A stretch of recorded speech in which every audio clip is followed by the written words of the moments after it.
Vamos lá, meus irmãos, continuando aqui a nossa gravação, nosso 6º dia de aula de Teologia Sistemática 3, Cristologia e Soteriologia.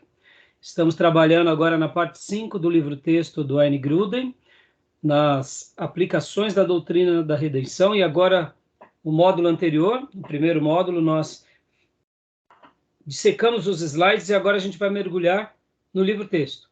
Mas antes de mergulhar no livro-texto, irmãos, deixa eu fazer umas perguntas aqui para vocês. Agora é a nossa segunda parte. Vamos lá. Por que, no caso, Grudem, ele chama essa parte do livro de a doutrina da aplicação da redenção? Não poderia ser a doutrina da aplicação da expiação?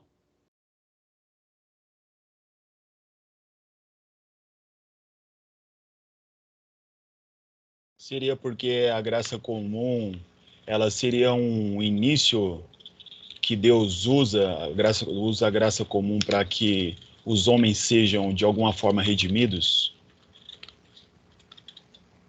Tá, o que mais? Eu entendo. Vocês entenderam minha pergunta ou não? Eu estou falando o entendo. seguinte, por que chamar aqui de aplicação da redenção?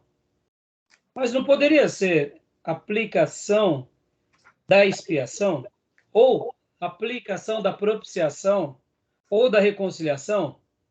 Eu admito que dentro dessas duas terminologias, expiação e redenção, elas sejam mais significativas. Mas eu estou fazendo essa pergunta mesmo para gerar aqui um debate com vocês. Eu entendo que ele fez isso porque... Pastor, cortou sua voz aqui. Cortou? Para os irmãos cortaram também, não? Não. Acho que foi a sua internet, pastor. Mas não tem problema. Eu disse, pastor, que não poderia ser a doutrina da aplicação da redenção, ou da expiação, ou da propiciação, ou da reconciliação, sabendo que expiação e redenção são terminologias mais fechadas. Mas eu estou aqui fazendo essa pergunta porque eu quero gerar um debate aqui com vocês, de propósito. Então, Júnior?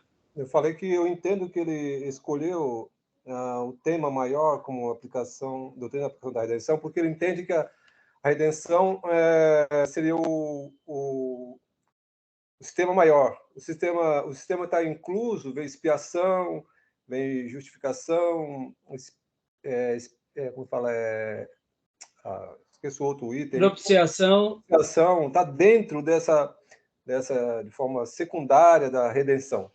Ele pegou, acho que a redenção como um guarda-chuva maior. E os outros dentro.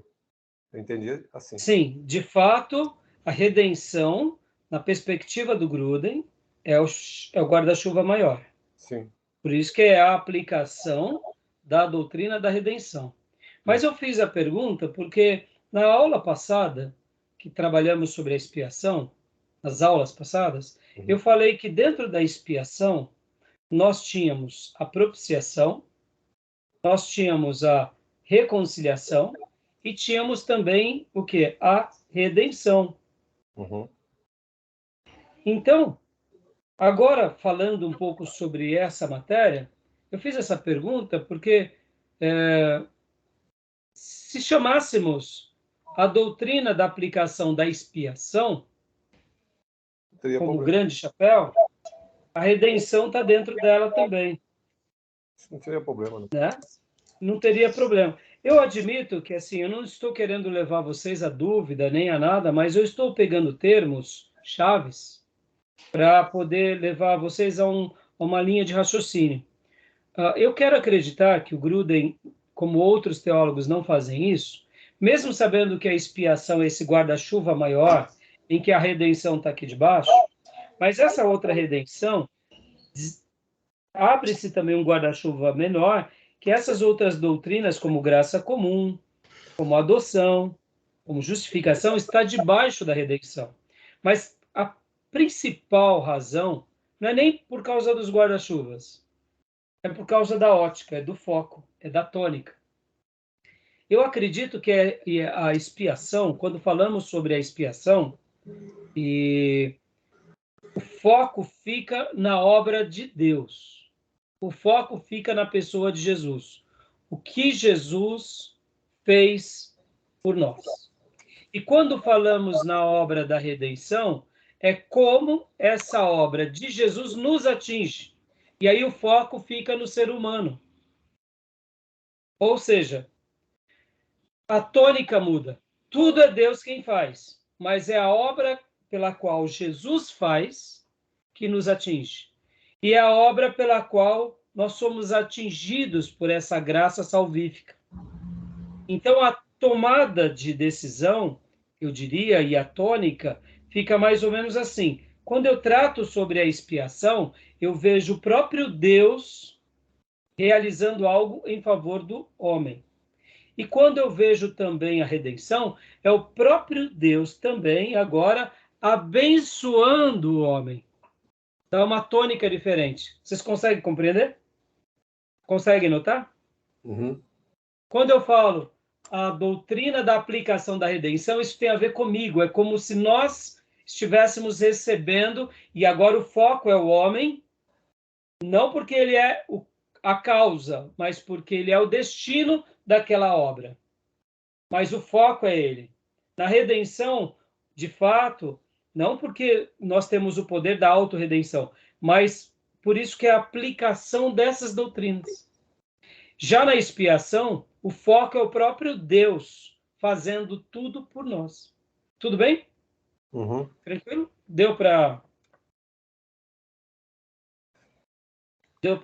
tentar É o ponto elucidar de alguma vista, né? coisa? Que é a vista de um ponto. A gente está vendo do ponto de Deus e do homem. Exatamente, é o ponto de vista, exatamente, pastor. Por isso que eu falei que a tônica, a perspectiva, seria essa questão do ponto de vista, exatamente. Na expiação, destaca-se mais o ponto de vista de Deus. E na redenção, aquilo que acontece com o homem. Então, são pontos de vistas. Mas essas duas obras, elas se completam. Por isso que quando nós trabalhamos sobre a expiação, eu disse que quando entendemos a obra da expiação, naturalmente entendemos a redenção. Que tipo de redenção? A redenção que Deus realiza. Quando nós estudamos a aplicabilidade da doutrina da redenção, destaca-se o quê? Como essa obra que Jesus gerou é apresentada sobre nós. É o foco. É a ótica, tá bom? Só quis enriquecer um pouco o comentário. Outra coisa que eu ia perguntar para vocês. Nosso querido irmão Gruden, como outros teólogos, chamam de doutrinas da redenção. Mas poderíamos chamar também de doutrinas da soteriologia? Claro. Sim. Sim. Salvação. O que seria soteriologia? Salvação. Doutrinas da salvação. Ou seja, o pacote da salvação está várias coisas. Então, chamar essa matéria de soteriologia ou de redontologia ou de doutrinas da redenção não estaria errado, tá bom? Só para poder trabalhar aqui com vocês essas ideias, tá bom? Beleza, meus irmãos? Vamos lá, então, no livro-texto? Agora vamos ler um pouco o livro, vamos fazer alguns apontamentos, porque aqui eu achei bem legal essa parte. Página 549 da versão antiga. No seu caso, Júnior? Que página que é o capítulo 31? E Maísa?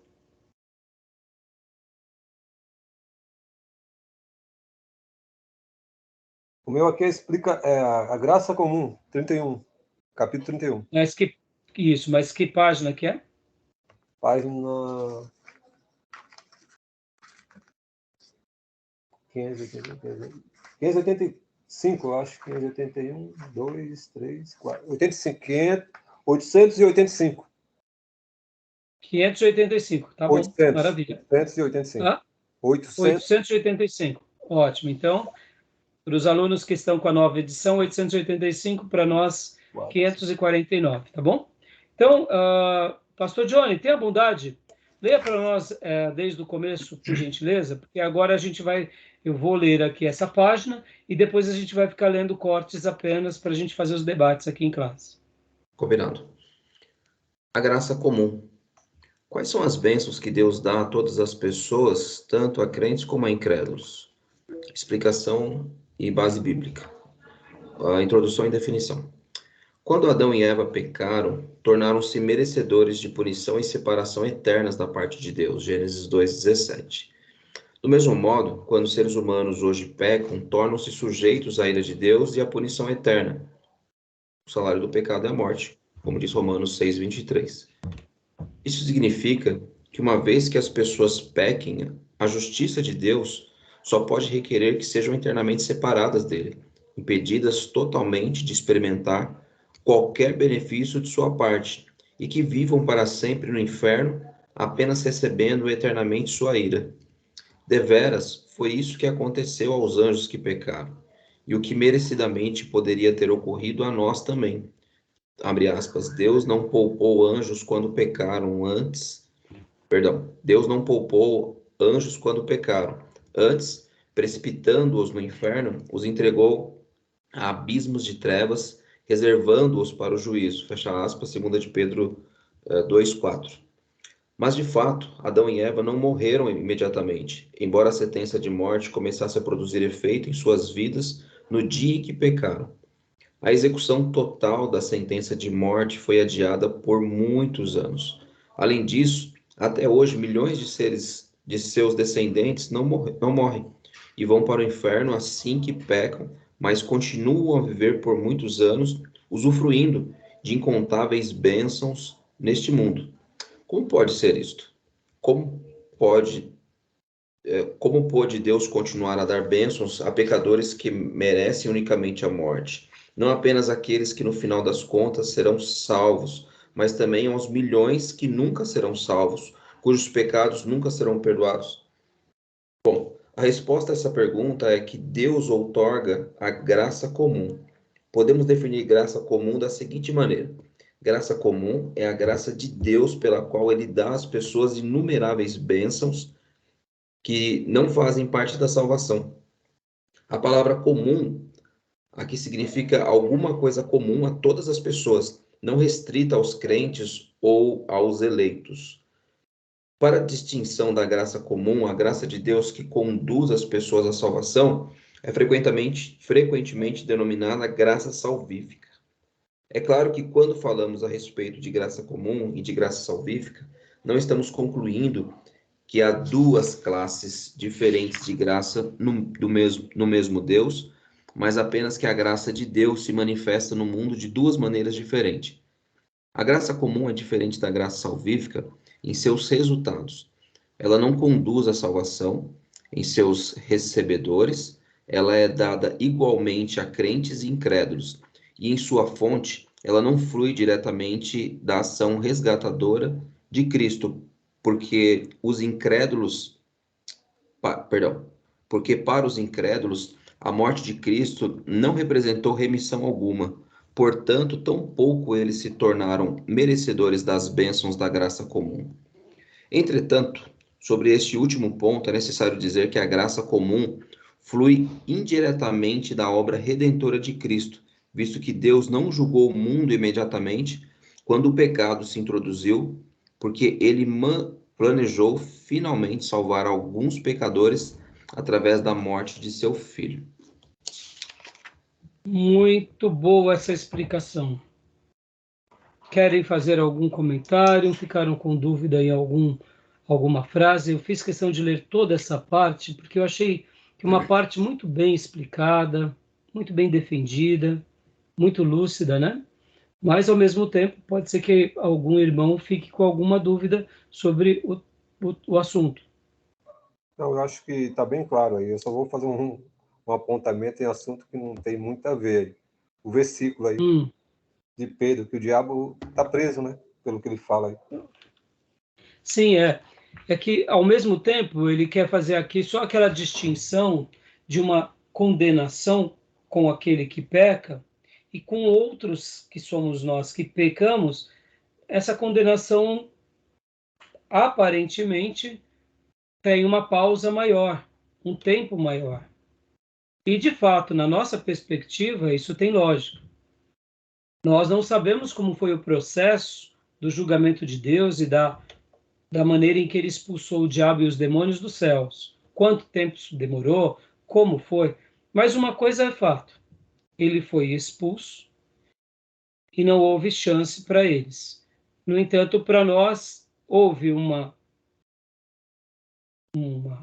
julgamento, mas assim, nós notamos que Deus ele estende a sua misericórdia, né? É uma incógnita, é uma dúvida que pode nascer, né? Mas ao mesmo tempo não deixa de ser uma verdade, né? E, bom, tirando essa questão, querem fazer algum comentário, meus irmãos? Não. Joia, então maravilha. Bom, aqui a questão agora, eu quero fazer alguns... sobre o livro, né? Eu vou, antes de lermos algumas partes aqui, eu quero aguçar os sentidos dos irmãos com algumas coisas que eu escrevi. Nós, por sermos filhos de Deus e sabermos que as coisas de Deus não são as coisas dessa vida, nós acabamos muitas vezes fazendo uma separação inconsciente da vida espiritual da vida física. E admito que num primeiro momento é muito difícil discernir essas duas realidades.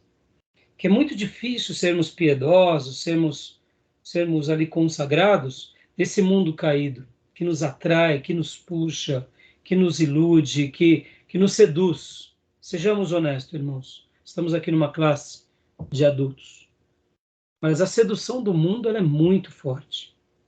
Ela é forte sobre todos nós, mas em alguns momentos da nossa vida parecia que se tornava mais forte ainda, principalmente na adolescência, na juventude. Principalmente nesse momento em que os nossos hormônios estão em plena,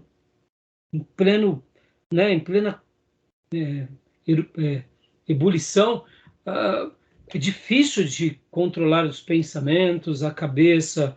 Ou seja, se não é a conversão genuína, a gente não consegue prevalecer. Então, diante dessa dimensão, dessa batalha que existe, ele é real, desse diabo sutil, sedutor, desse mundo caído, das propostas da nossa natureza e ao mesmo tempo da vida espiritual, a gente acaba vivendo, eu diria, uma vida um pouco mais isolada por pura preservação. Não é assim, irmãos? Nós acabamos criando um medo do mundo e ensinando esse medo aos outros, ora porque as Escrituras diz, como está em João, aquele que ama o mundo, o amor do Pai não está nele, logo a gente se blinda sobre isso e ensina os outros, porque dessa forma, sendo afirmados e sendo conduzidos no ambiente de igreja, a gente consegue vencer mais um dia, mais uma tentação, mais uma semana, ou seja, é uma verdade, há uma batalha. Mas por que eu estou falando sobre isso? Porque ao refletir sobre essa aula de hoje, e aqui eu estou falando para seminaristas, a gente não pode perder de perspectiva esse plano maior.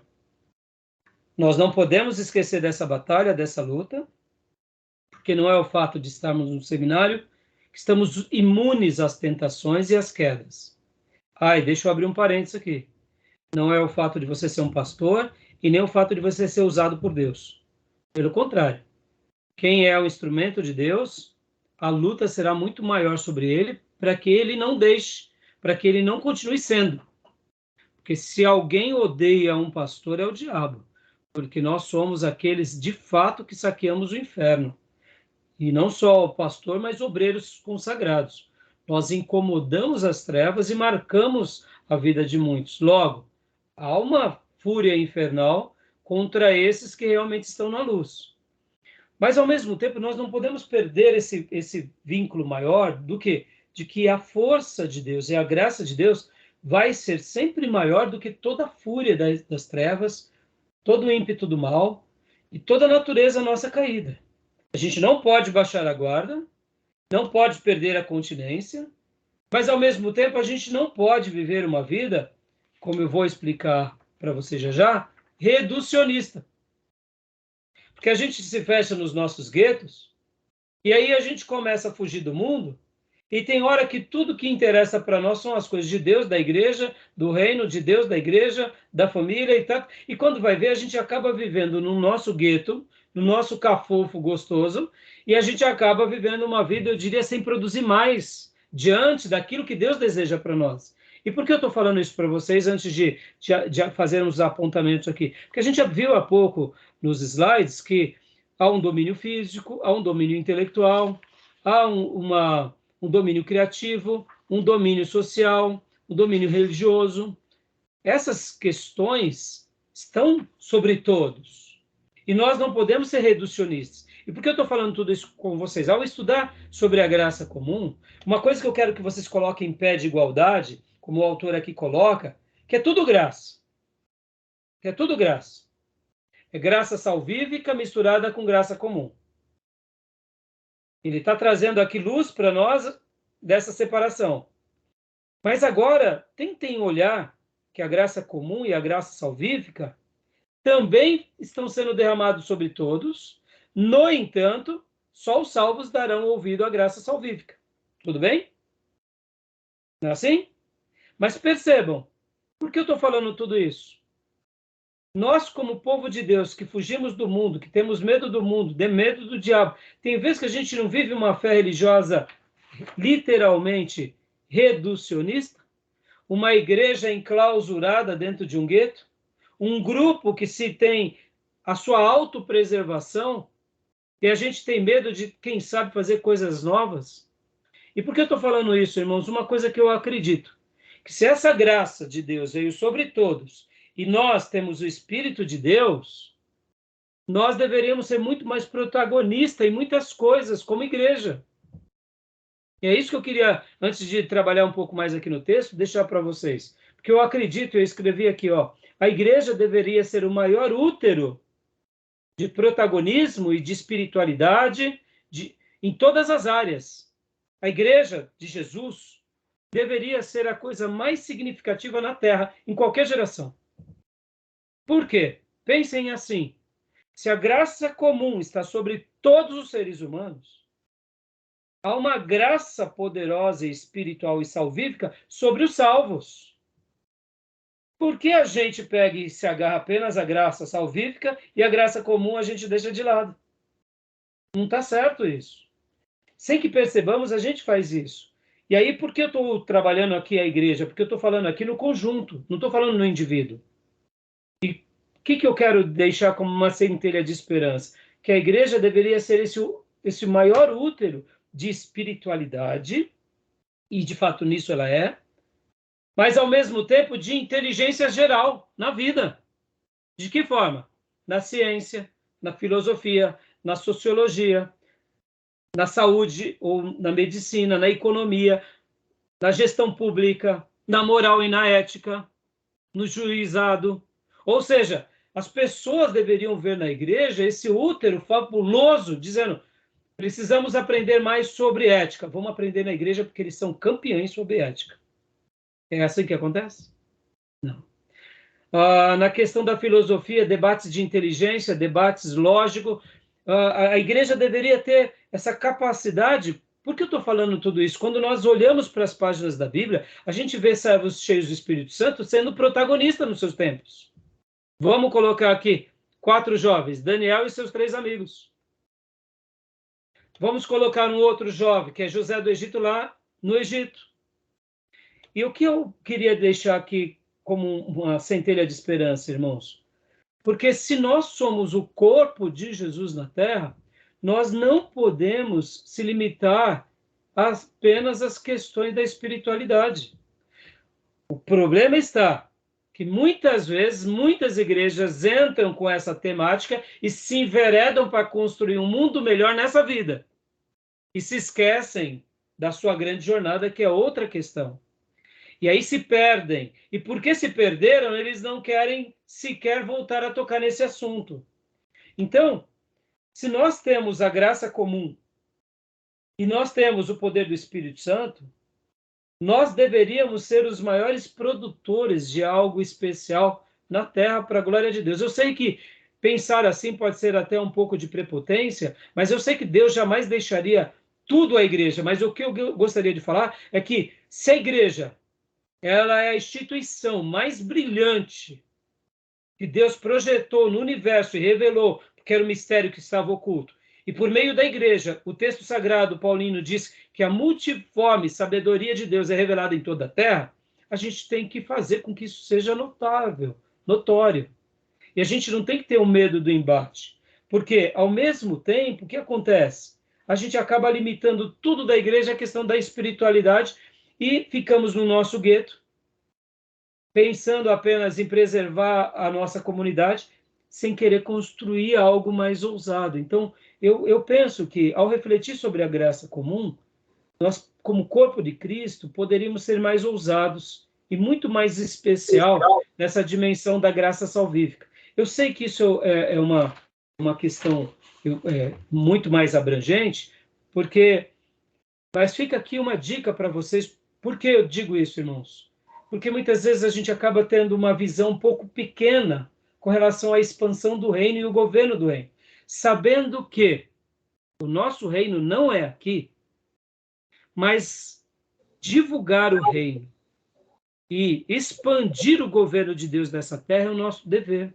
Nesse mundo caído, nós precisamos construir jardins, de todas as formas, tentando replicar um pouco do Éden, da mesma forma que acontece conosco, e criando cada dia uma igreja, eu diria, muito mais ousada. Antes de ir para os apontamentos aqui, para abrir para perguntas com vocês. Porque nasce uma pergunta. Por que não somos isso que eu acabo de dizer? Por que falta, muitas vezes, essa graça divina mais ousada sobre todos nós? Porque nós não exploramos mais a graça comum. Será que a culpa é de Deus? Ora, se fosse, ele não derramava graça comum sobre todos, inclusive sobre sua igreja. Pode ver que o próprio Deus, com relação ao seu povo e sua igreja, derrama dons espirituais. Ou será que é o diabo quem impede a igreja? Ou será que somos nós mesmos? Na minha opinião, uma das coisas é que nós temos uma fé muitas vezes muito reducionista. E o diabo, querendo impedir esse protagonismo da igreja, faz com que a gente fique, eu diria, satisfeito nos nossos cafofos, nas nossas crendices ou no nosso jeito de viver a igreja. Tá bom? E aí? O que vocês têm para me dizer? Vamos lá, Júnior. Eu estou vendo Júnior assim. Eu entendi o que você falou, a sua proposta, toda a sua fala. Ou meus devaneios. Não. É positivo, você falou muito bem. Então é o seguinte, eu vejo alguns aspectos. Primeiro, a gente se autopreserva por alguns aspectos. Primeiro, a gente, na questão da santidade, a santidade é o separado, né? Então a gente às vezes confunde, não quero ir para aquele grupo. Eu fui para uma festa ali, sabe o que é do mundo. Eu não vou porque a gente confunde o pecado com a pessoa. E aí não quer se juntar. Então a autopreservação, não vou porque lá é outro estilo, eles gostam de outras coisas que vai contra a minha fé, minha crença. Então as pessoas, a autopreservação não vai, não ousa ir ali, e que ali ele pode levar luz. Então esse é um aspecto, né? Que não está errado, né, Júnior? Sim. Porque imagina, ainda mais nessa sociedade permissiva, um jovem fala, pastor, eu não quero ir, porque senão vou me perder. Você vai falar o quê para o jovem? Não, filho, pode ir, fica tranquilo, Deus vai ser contigo. Aí pronto. Sim. Essa autopreservação não é errada. Sim, mas nessa questão, esse é um aspecto que eu estou falando. Às vezes você tem oportunidade de estar ali. Você tem que ser luz. Sim. Alguém te chama de sua família, vou num casamento. Não vou não, porque família, todo mundo não é cristão. E Exatamente. Entendeu? Então a gente aí já é outro aspecto, né? Com a sua fala eu consegui entender. Então se limita, e sendo que ali você não precisa ir lá para ser pecador, mas você pode ir ali para a sua vida, levar alguma mensagem, alguma coisa, você pode ali ser luz.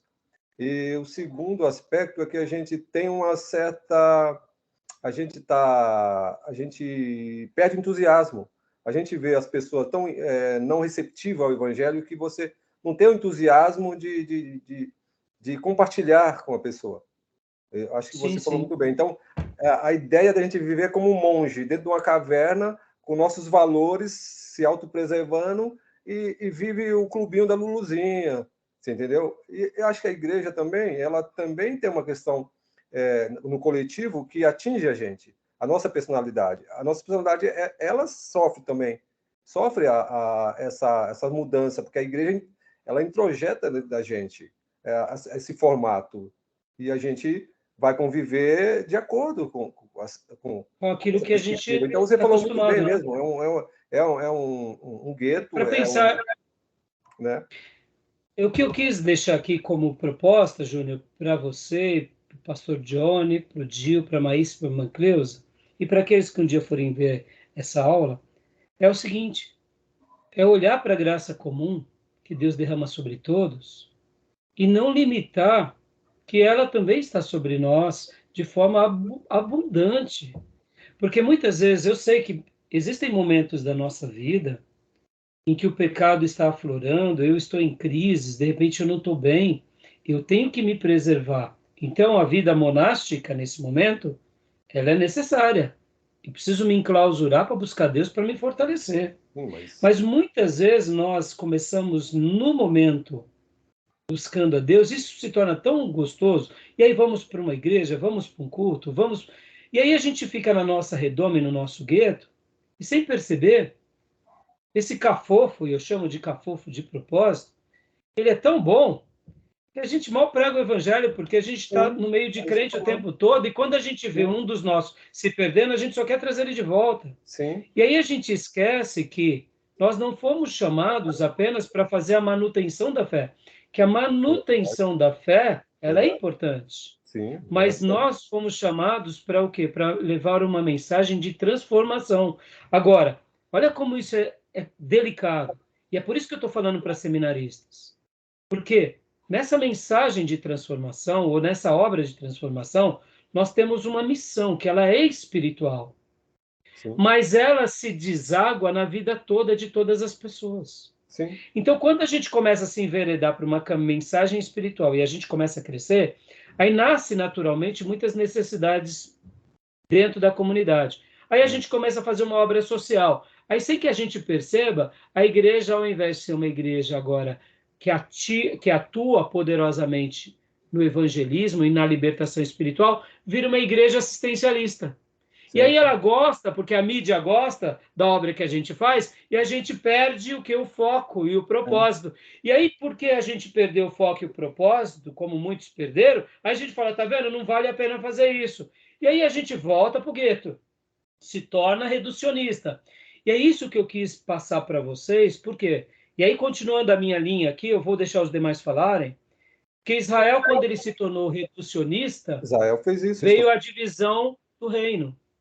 Quando esse reino se tornou reducionista, Deus levantou a sua escola dos profetas para tentar sacudir o povo, mas não teve jeito, viu o cativeiro. Quando a igreja se torna reducionista, a gente vira dogmática, institucionalizada, e a história vai se repetindo. Então, por isso que eu acredito que como que a gente pode preparar o nosso coração? Porque eu estou falando isso, irmãos, aqui nós estamos numa escola de teologia. Humanamente falando, pelo tamanho da nossa igreja, nunca era para a gente ter uma escola de teologia. E eu não vejo a hora de poder fazer mais coisas. E é isso que eu quero que vocês entendam, que não me sinto melhor por isso, mas isso é uma questão de vocação. Mas o que eu quero dizer, irmãos, eu acredito que se a igreja de fato porque ela de fato é, o corpo de Cristo na Terra, nós precisamos fazer muito mais obras para Deus, espiritual, que atinge a sociedade de uma forma muito mais poderosa. Aonde tem uma obra das trevas, e por isso que eu falei, as pessoas, quando elas fossem falar sobre moral e ética, elas deveriam procurar as igrejas em primeiro lugar. Nós deveríamos ser os melhores do mundo sobre esse tema.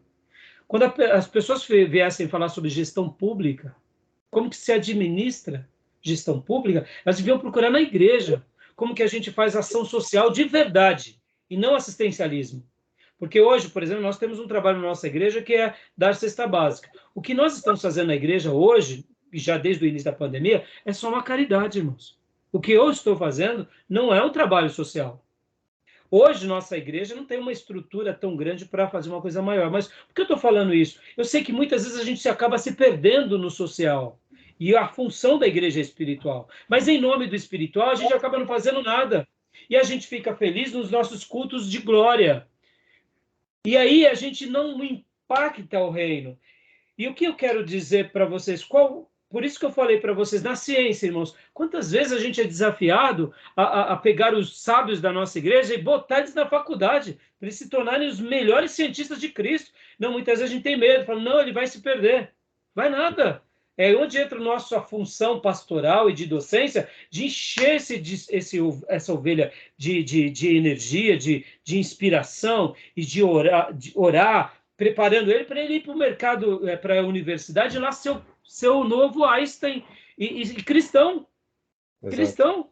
Então, esse tipo de coisa, por exemplo, quando eu falo de gestão pública, irmãos, pode ver como que a gente se perde. Os deputados nossos... Né? É uma vergonha. Então, por isso que eu estou falando para vocês.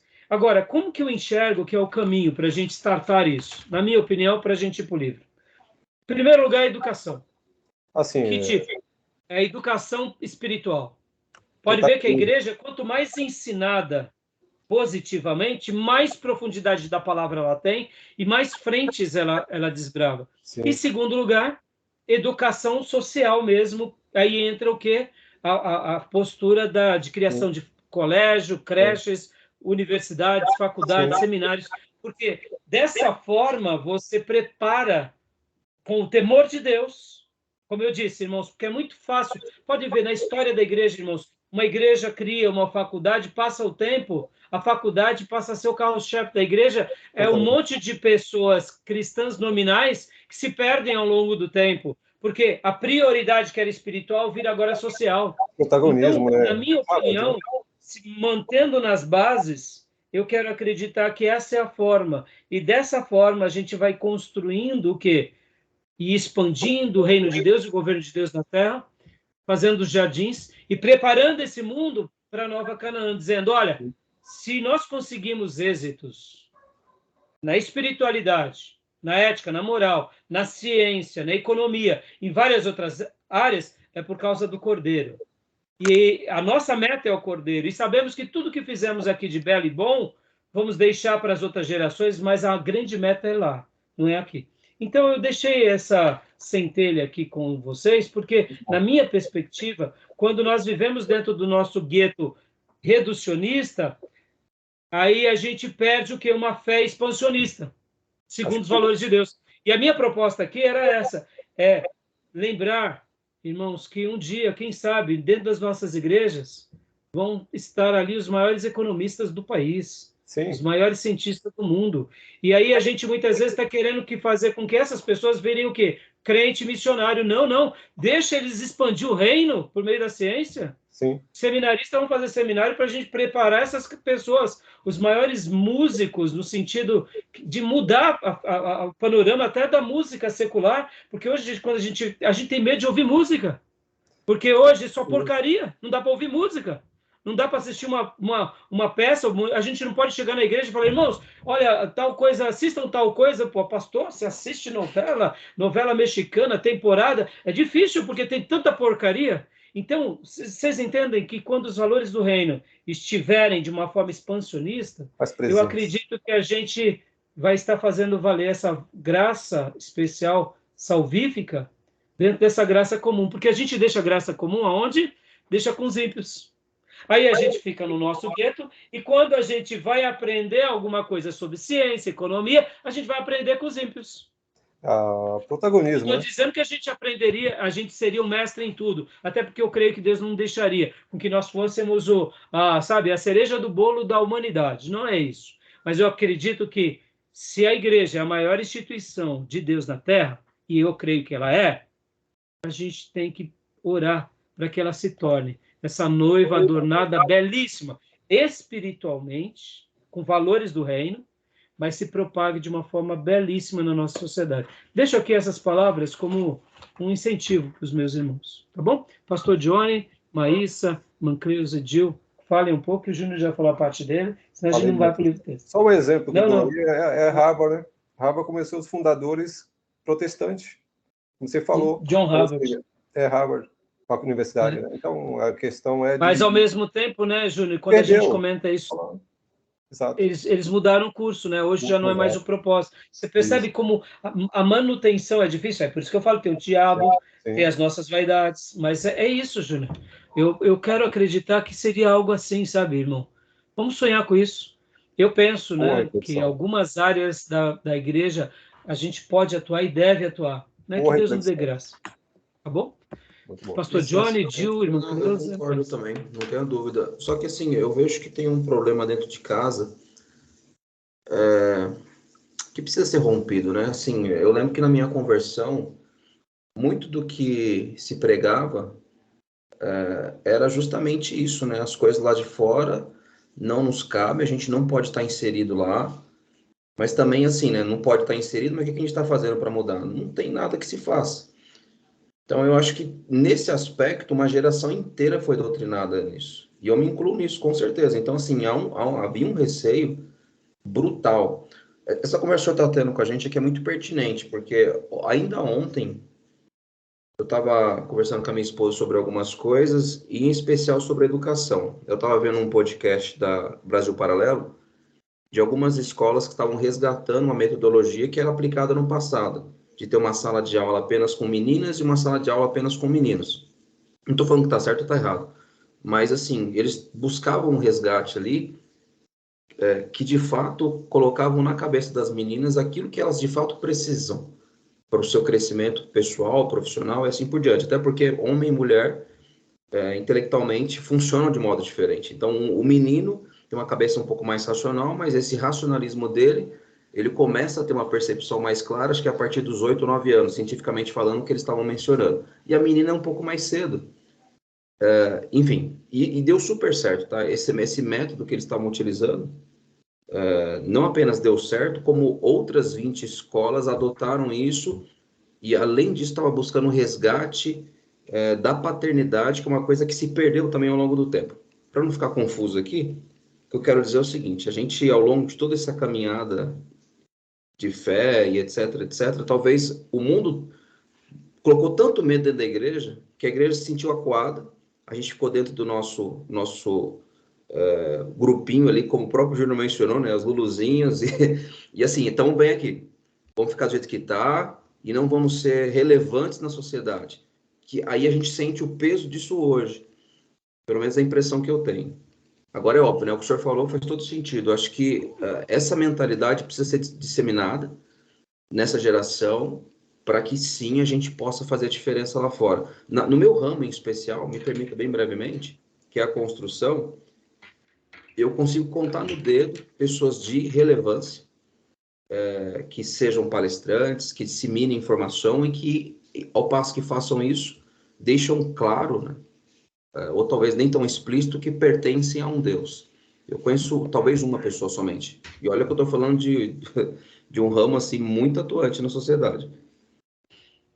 Enfim. Pastor, e eu não estou... Foi joia, eu estou fazendo esse comentário, irmãos, mas ao mesmo tempo, como pastor local, e vivendo nessa sociedade permissiva e corrompida, a gente explica um pouco o grupo do Bolinha ou da Luluzinha. Na prática, no ministério, a gente vê pessoas, muitas vezes da nossa família, se enveredando, se saindo, e outros que se decepcionam por causa de crentes mau caráter, e aí a gente tenta trazê-los. Ou seja, a autopreservação acaba sendo um refúgio. É um fato. No entanto, eu só quis dar esse destaque porque eu penso nisso, e eu sei que entre o pensar, o refletir e o fazer, há uma grande diferença. Mas é por isso que a gente está aqui no seminário, porque na igreja, se a gente chega com esse diálogo para a igreja, eles vão querer revolucionar, vão querer montar creche, vão querer fazer obra social, vão querer ir para a favela, vão querer dar sopão, vai durar um mês, cada projeto. Na igreja atual, no contexto social que a gente vive, de pessoas extremamente egoístas e egocêntricas dentro da igreja, porque eles vão fazer o seguinte: quanto que eu estou lucrando com isso? Quanto que Deus está me abençoando? Nada, pastor, nem sopão dou mais. Aí ou seja, a gente vive um momento muito difícil. Então, por isso que o clube, né, reducionista que eu mencionei e que você está falando, que a gente, os pastores que nos cuidaram de nós foram zelosos porque viram muito se perder. Olha os neopentecostais, não era para ser assim. Então, ao mesmo tempo, perceba, a gente acaba também tendo esse discurso mais protecionista, e por isso que eu usei o termo reducionista, porque entre sermos protecionista e reducionista, parece que é a mesma coisa, mas não é. Uhum. O que eu estou fazendo aqui com vocês é o quê? É ser um expansionista. É ser literalmente alguém que sonha. Sim. É alguém que diz o seguinte: Senhor, estamos aqui, ó. Se o Senhor amanhã nos der condições de montarmos empresas, vamos fazer as multinacionais mais brilhantes e vamos dar um viés para glorificar a Deus nelas. Não vamos se perder com o recurso, com o status. Hoje, irmãos, eu até comentava com o irmão sobre alguns pregadores aí da mídia. Irmãos, hoje as pessoas elas querem um pregador da mídia simplesmente porque elas não querem ouvir uma mensagem, elas querem sorrir. É uma crítica que a gente tem que fazer. São pessoas usadas por Deus, Deus está salvando pessoas, mas vocês entendem? Isso é muito complicado. Eu via também o Hernandes Dias Lopes fazendo uma defesa, falando sobre o show gospel. Ele falou assim, irmãos, eu tenho muita dificuldade de enfatizar a questão do show gospel, porque show é para quem? Para nós. E o nosso louvor é para quem? É para Deus. Então, ou seja, olha que sutileza. Então, ao mesmo tempo que a gente tem que sair desbravando o reino, a gente se perde nas nossas marchas, a gente se perde nas eleições dos nossos candidatos. Vocês entendem como que é difícil? Mas é por isso que eu estou aqui pondo isso daqui para vocês nessa doutrina da graça comum. Entenderam?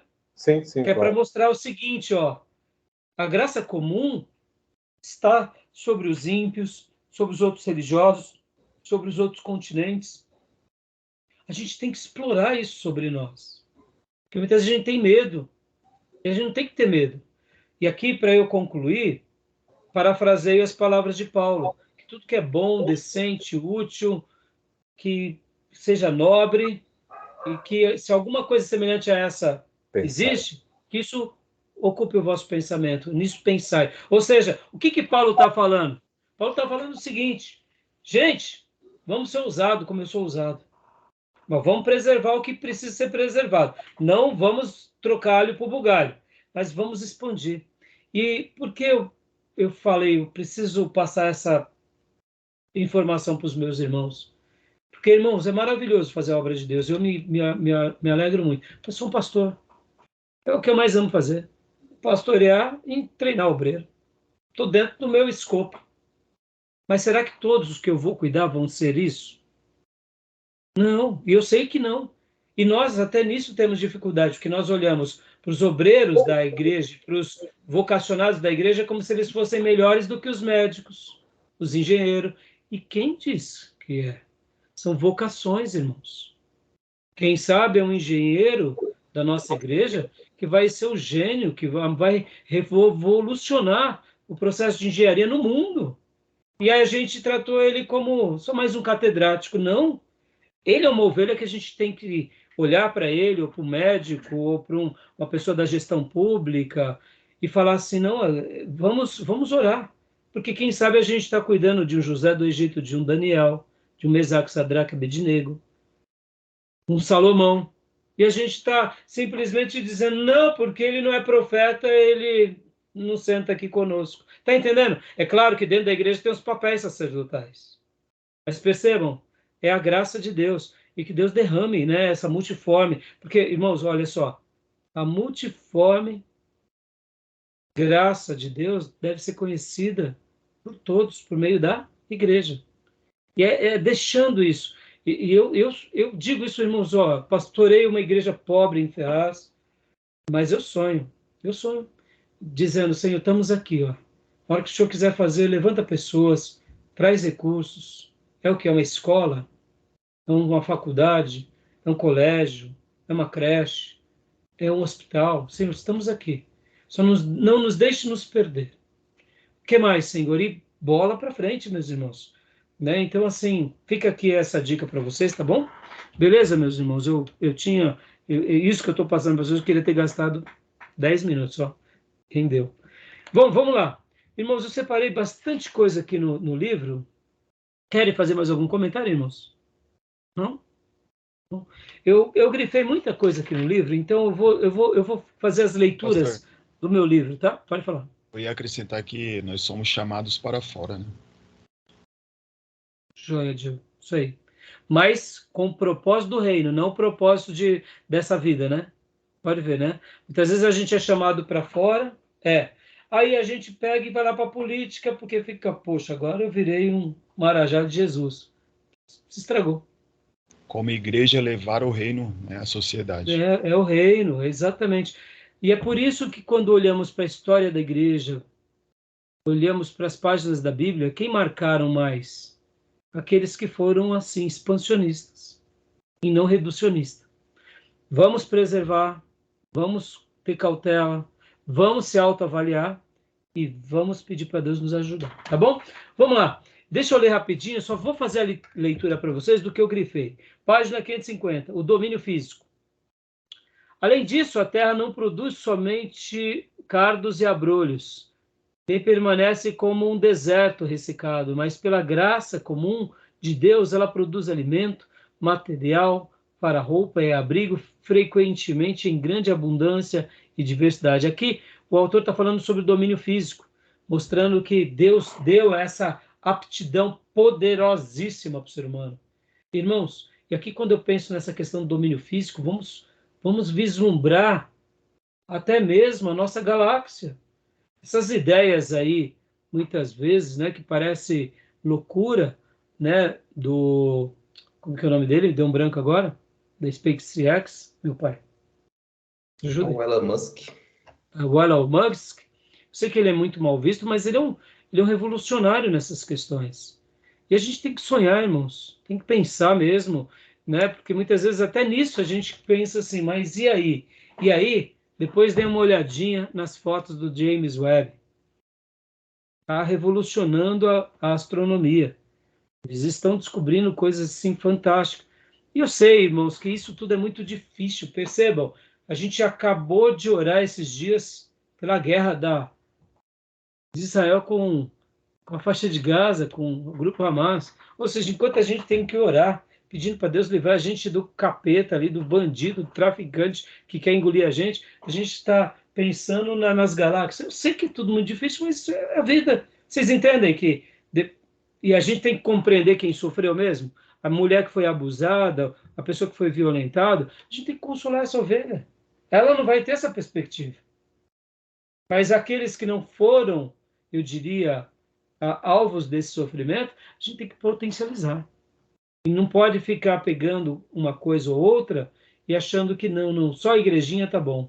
Não, que Deus nos ajude, né? A questão do domínio intelectual aqui, né, ele trabalha muito sobre isso, né? Que toda essa questão da ciência, tecnologia, todos esses resultados, pode ver, irmãos, hoje, né, nós estamos aqui, olha aqui que bênção, no seminário em tempo real, por meio da tecnologia. Então, avante, né? Domínio moral, irmãos. Bom, eu já falei bastante sobre essa questão que a igreja está fraca, mas a culpa é nossa e nós precisamos o quê? Ter o quê? Um critério mais elevado. Deixa eu ensinar uma coisa aqui para vocês, viu? Isso aqui é bem pastoral. Nós notaremos pessoas muitas vezes brilhantes na igreja, mas que espiritualmente, ó, pequenininho. Pastor, mas como pode uma pessoa que é brilhante na igreja ser espiritualmente? Porque a espiritualidade tem a ver com renúncia.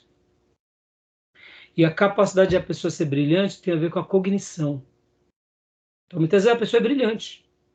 Ela tem um intelecto brilhante, tem um discernimento ético-moral brilhante, mas não é um homem de oração. É uma pessoa mais política. Mas para a igreja, isso que é brilhante destaca, porque já que ele é brilhante, ele sabe vender o seu peixe muito bem.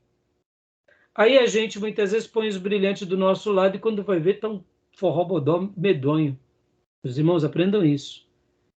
Olhem para os joelhos das pessoas. Não é o que ela sabe. Porque a igreja não é feita sob a sabedoria dos homens, mas é sob a sabedoria de Deus. Então, aquela irmã do ciclo de oração, muitas vezes vai ser a irmã que você vai pedir mais ajuda nos debates da igreja, porque ela bota o joelho no chão, os demônios caem por terra. O irmão que é brilhante, mas é intelectualizado e humano, ela precisa da oração da irmã, para que aquela mente, muitas vezes brilhante, não seja conduzida pela mente humana e carnal. Porque muitas vezes uma proposta humana e carnal, ainda mais numa igreja batista, dá um racha violento. E não vai para lugar nenhum. Mas aquele que fez a sua proposta, ele está preso na proposta que é melhor. Mas quem disse que o melhor, muitas vezes, é o de Deus? Percebam? Como o reino de Deus não tem nada a ver com o reino dos homens. Agora, esse homem que é brilhante, intelectualizado, cheio do Espírito Santo, é uma bênção. Chama ele para perto. Mas se está tendo muito só brilhante, mas que é pequeno espiritualmente, chame esses que são grandes espiritualmente para perto. Estão entendendo, meus irmãos? Tudo bem? Deu uma falhada aí na comunicação? Então, podem ver quantas são as vezes que a gente despreza as irmãzinhas do coque, meus irmãos. Os anciãos. Meus irmãos, a gente está de pé na igreja por causa desses homens que oram por nós. Esse seminário está de pé por causa dos homens que oram por nós. Não é por causa dos brilhantes. Vocês vão ver muitos brilhantes te apoiar durante 3 meses, 6 meses, se eles estão recebendo algo. Depois eles picam a mula quando se der a primeira chamada neles. Por quê? Porque é intelectualidade humana. Guardem isso, irmãos. Outra coisa que é uma máxima. Guardem isso. A igreja e os obreiros de uma igreja são aqueles que não buscam o seu interesse próprio. Paulo, ao recomendar Timóteo, dizia: eu recomendo Timóteo porque ele não busca os seus próprios interesses. Muitos brilhantes dentro das nossas igrejas, ainda mais se é uma igreja grande, fazem as coisas só por interesse, barganha, é troca. Porque no dia que eles tiverem dar sem receber, eles pulam fora, porque eles vão para outra, porque lá na outra que é grande, eles saem na selfie, eles saem nas páginas, nas redes. Está entendendo? Igreja é a busca, não do interesse próprio, mas do interesse de Deus e do outro. É uma equação sine qua non. É assim que funciona. E por que muitas vezes eu falo dos irmãos de oração? Porque eles oram, mesmo ficando sem nunca ir para um púlpito. Eles jejuam e se dedicam de trás dos bastidores a vida toda. Espiritualidade ou não é? Enquanto os grandãos tigrão, espiritualidade. Que sobra a carne, entendeu? Guardem isso, meus irmãos. Por isso que eu falo da questão da moralidade, tá bom? Bom, o domínio criativo, já falamos. Domínio social aqui também é muito importante a gente ter uma compreensão, a gente já falou. Questão do domínio religioso também, né? Eu queria gastar um pouco mais de tempo aqui, quando na página 555 ele fala da graça comum não salva pessoas. Eu achei que aqui o autor ele não foi muito feliz em algumas colocações, eu rebati ele faz um comentário mais ou menos o seguinte, que aos ímpios Deus derrama mais graça comum, e aos crentes Deus derrama mais graça salvífica. Não concordo com isso, não concordo. Pelo contrário, o que eu acabei de dizer é o oposto disso, entenderam? A ideia de Asaf, né? Hã? A ideia de Asaf, né? Mas o Asaf olhava a prosperidade, né? Até assim, sobre prosperidade, tudo bem. Porque aí, Júnior, a gente tem que admitir que você, de repente, vai fazer uma minuta lá para certa empresa e os camaradas vão querer que você coloque alguns acréscimos, meio gadareno, você vai falar, não, aqui não vou pôr não, porque aqui está fora do meu princípio. Verdade. Aí você deixa de ganhar. Então, questão de prosperidade, mas é que ele coloca aqui mais ou menos como corrupção. assim. A corrupção, né? Nesse caso, a gente tem que saber, irmãos, que algumas coisas a gente não vai ganhar. Sim. A gente vai ganhar menos, porque a gente não vai se vender algumas coisas. Mas o que eu quero dizer é que eu não concordo com ele nesse aspecto. É o que eu disse, é o que eu acredito. Se o Espírito de Deus está sobre mim, se eu tenho a graça do Altíssimo e tenho a graça comum, eu tenho que ser mais extraordinário do que eles. Não por causa de mim, mas por causa daquele que habita em mim. E o desejo do meu coração é dizer, Senhor, pega esse vaso cearense aqui, arranca os neurônios que não prestam, e bota coisa boa, e faz o que o Senhor quiser. Tá bom, meus irmãos? Então, é o que eu penso, né? Uhum. Aí ele vem falar sobre as razões para a graça comum e tal, e aí ele termina, então eu quero acreditar, irmãos, que esse capítulo foi muito bom, mas eu faria esse acréscimo, mostrando um pouco mais desse lado da graça salvífica. Deixo aqui a minha contribuição para vocês e coloco que é possível, sim. É possível vivermos dias como foram nas reformas, nos grandes avivamentos, na igreja primitiva. Deixa eu fazer uma defesa aqui. Por que a igreja primitiva não foi esse útero extraordinário na Terra, nas dimensões que eu acabo de dizer? Bem simples. Foi um contexto de perseguição e morte. A igreja primitiva, durante os seus primeiros séculos, eles sobreviviam. Havia um império maligno que dominava e que, muitas vezes, em nome de César, destruía todos eles. Como que você vai montar a faculdade? Como que você vai ser expansionista? Como você vai ser... E mesmo diante de toda oposição ao que o cristianismo fez com Roma, destruiu Roma pelas bases, convertendo Roma. Veio uma seta do diabo que é institucionalizar o quê? Essa nova religião. Porque mesmo eles, com toda oposição, foram esse útero. Num outro contexto, de um outro império, a igreja se tornaria, tá louco, irmãos. Eu, particularmente, deduzo que se tornaria uma coisa estratosférica. Mas aqui...